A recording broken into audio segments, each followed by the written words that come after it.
রাত পেরিয়ে সকালেও স্বাস্থ্য ভবনের সামনে অবস্থান বিক্ষোভ আলোচনায় বসতে প্রস্তুত রয়েছেন জুনিয়র চিকিৎসকরা। তারা আগেই জানিয়ে দিয়েছেন যে কোনো জায়গায় যে কোনো সময় আলোচনায় প্রস্তুত রয়েছেন তারা, এবং প্রশাসনের সঙ্গে আলোচনায় প্রস্তুত। নবান্নে বার্তা আন্দোলনকারীদের, বৈঠকে ৩৫ জনকে প্রতিনিধিকে পাঠাতে হবে।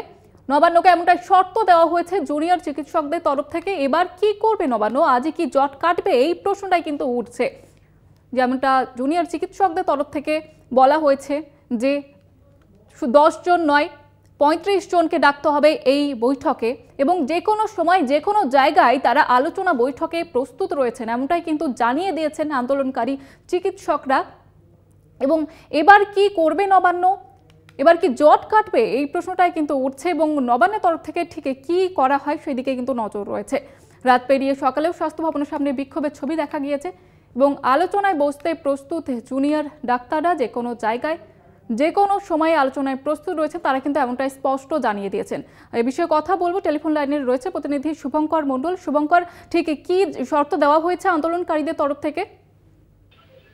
দেখো, আন্দোলনকারীদের তরফ থেকে 5 শর্ত বা দাবি এর আগেই জানানো হয়েছিল, তার সঙ্গে আরো 3টি দাবি যুক্ত হয়েছে।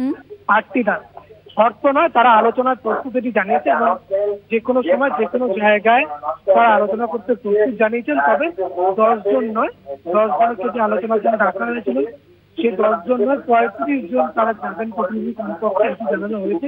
এবং তাদের দাবি দাবাগুলো নিয়ে উচ্চ প্রশাসন কি ভাবছে বা শীর্ষ প্রশাসন কি ভাবছে সেটা নিয়ে তাদেরকে তাদের অবস্থান জানাতে হবে, এবং আলোচনা যদি ফলপ্রসূ হয় তবেই তারা তাদের অবস্থান তুলবেন। যে দাবিগুলো রয়েছে সেই দাবিগুলো যদি মেটে তাহলেই তারা তাদের অবস্থান তুলবে, নচেত তারা তাদের যে অবস্থান চালিয়ে যাচ্ছেন স্বাস্থ্য ভবনের বাইরে রাস্তার উপরে, সেই অবস্থান তারা দীর্ঘায়িত করবেন, সেই অবস্থান তারা চালিয়ে যাবেন বলে স্পষ্ট জানিয়েছেন। এবং এখনো পর্যন্ত তারা জানিয়েছেন, তারা নবান্নে বিষয়টি জানালেন, এখনো পর্যন্ত সেখান থেকে কোনো উত্তর আসেনি। যদি উত্তর আসে তবেই তারা এখান থেকে আলোচনার জন্য প্রস্তুতি নিয়ে বেরোবে। ধন্যবাদ জানাবো শুভঙ্কর, আমাদের সঙ্গে ছিলেন প্রতিনিধি শুভঙ্কর মণ্ডল। আন্দোলনকারী চিকিৎসকদের তরফ থেকে ডক্টর কিঞ্জল নন্দ ঠিক কি জানিয়েছেন, কি দাবি করেছেন আপনাদের শোনাবো। এই মুহূর্তে আন্দোলন কোথায় দাঁড়িয়ে রয়েছে, আপনাদের তরফ থেকে আলোচনার জন্য প্রস্তাব দেওয়া হয়েছে শোনা গিয়েছে, কি বিষয় একটু জানতে চাই। প্রথমত আমি আন্দোলনের অন্যতম মুখ নই, এখানে যারা দেখছেন এখানে সবাই আন্দোলনের মুখ।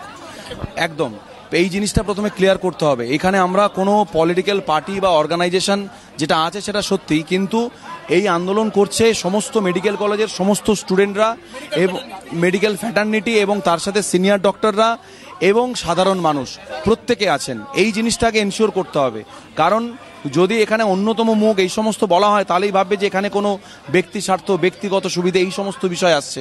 এখানে আমরা প্রত্যেকে যারা এসেছি সমস্ত জায়গা থেকে সমস্ত অরাজনৈতিকভাবে এই আন্দোলন করছি। দ্বিতীয় কথা হচ্ছে, আমাদের এই অবস্থান বিক্ষোভ আমরা এখনো চালিয়ে যাব যতক্ষণ না আমাদের দাবি দাওয়াগুলো মেনে নেওয়া হচ্ছে। আলোচনার কথা আপনাদের তরফ থেকে বলা হয়েছিল, এবং যে কোনো জায়গায় যে কোনো সময় আজকে আপনারা আলোচনা করতে প্রস্তুত বলে জানান। হ্যাঁ, একদমই তাই, আলোচনা করতে প্রস্তুত, কিন্তু আমাদের যে যে রিকোয়ারমেন্টস আছে সেইগুলো ওইগুলো যদি একটু মানা যায় আর কি। যেটা বলা হয়েছে 10 জন আলোচনা করতে পারবে, কিন্তু আপনারা সংখ্যাটা বোধহয় একটু বাড়াতে বলেছেন। অবভিয়াসলি, তার কারণ আমি আবারও বললাম যে এখানে এই যে অন্যতম মুখ বললেন, তো তার মানে কি এখানে ব্যক্তি বিশেষকে আপনি বলছেন, ব্যক্তি বিশেষ এখানে কেউ নেই। কারণ এই আন্দোলনে প্রত্যেকটা মেডিকেল কলেজ ইনভলভ আছে, প্রত্যেকটি সাধারণ মানুষ ইনভলভ আছে। সেই জায়গা থেকে 10 জন সংখ্যাটা আমাদের মনে হয়েছে কম। প্রত্যেকটি কলেজ থেকে মিনিমাম 2 জন রিপ্রেজেন্টেটিভ যাওয়া খুব প্রয়োজন। আপনারা কি জানিয়েছেন নবান্নে এই বিষয়টি? আমরা জানিয়েছি, আমাদের যে মেল করা হয়েছিল সেই অফিসিয়াল মেলকেই আমরা রিপ্লাই করেছি ওই মেল আইডিতেই।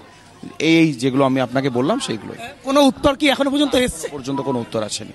অবস্থান আন্দোলন কি কিঞ্জল চলবে? চলবে, আমাদের এই শান্তিপূর্ণ অবস্থান বিক্ষোভ চলবে যতক্ষণ না আমাদের দাবি দাওয়াগুলো মানা হচ্ছে। যদি নবান্নর তরফে আলোচনা শুরু হয় বা আলোচনা হয়, তারপরে কি অবস্থান ওঠার কোনো জায়গায় আপনারা? সেটা আমরা আলোচনা করি, তারপর আলোচনা করতে গেলাম মানেই যে অবস্থান বিক্ষোভ তুলে নেব এইটা ভাবার কোনো মানে নেই।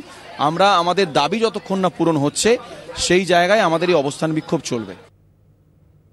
আপনারা শুনলেন আন্দোলনকারী চিকিৎসকদের তরফ থেকে ঠিক কি কি দাবি তুলে ধরা হয়েছে, আর এই নিয়ে আমরা কথা বলেছিলাম বিজেপি নেতা রাহুল সিনহা, তৃণমূল নেতা জয়প্রকাশ মজুমদার এবং কংগ্রেস নেতা সৌম্য রায়ের সঙ্গে। রাজনৈতিক মহলের কি প্রতিক্রিয়া শুনুন। ইমেলে কোথাও কোনো উল্লেখ নেই যে মুখ্যমন্ত্রী তাদের সাথে বসবে। সেই কারণে আমি মনে করি মুখ্যমন্ত্রীর উচিত একদম নমনীয় মনোভাব নিয়ে তাদের সাথে কথা বলে এই অবস্থার, অচল অবস্থার অবসানের গল্পে বেশ কিছু যে ওদের দাবি দাবা আছে সেগুলো পূরণ করার দিকে যদি সরকার মনোযোগ দেয় তাহলে আমার মনে হয় বিষয়টা সহজে মিটতে পারে। আর নইলে এর যে রেস কতদূর যাবে সেটা বলার অপেক্ষা রাখে না। ওনার নাম মানে মমতা বন্দ্যোপাধ্যায়, নাম দেওয়া উচিত ওনার ক্ষমতা বন্দ্যোপাধ্যায়। কেন উনি নিজে যেতে পারছেন না? উনি ডেকে পাঠাচ্ছেন? কেউ কি ওনার খাস তালুকের প্রজা? উনি যেতে পারেন, উনি উনি সেক্রেটারিয়েটকে দিয়ে ডেকে পাঠাচ্ছেন জুনিয়র আন্দোলনরত ডাক্তারদের।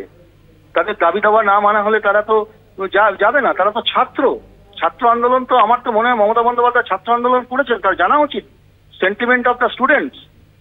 তারা তাদের দাবি নিয়ে যখন অনর, তিনি বাংলার অভিভাবিকা, তার যাওয়া উচিত, গিয়ে কথা বলা উচিত। কটা দাবি মানতে পারবেন না, তাদের একটা মধ্যপন্থা বার করা উচিত।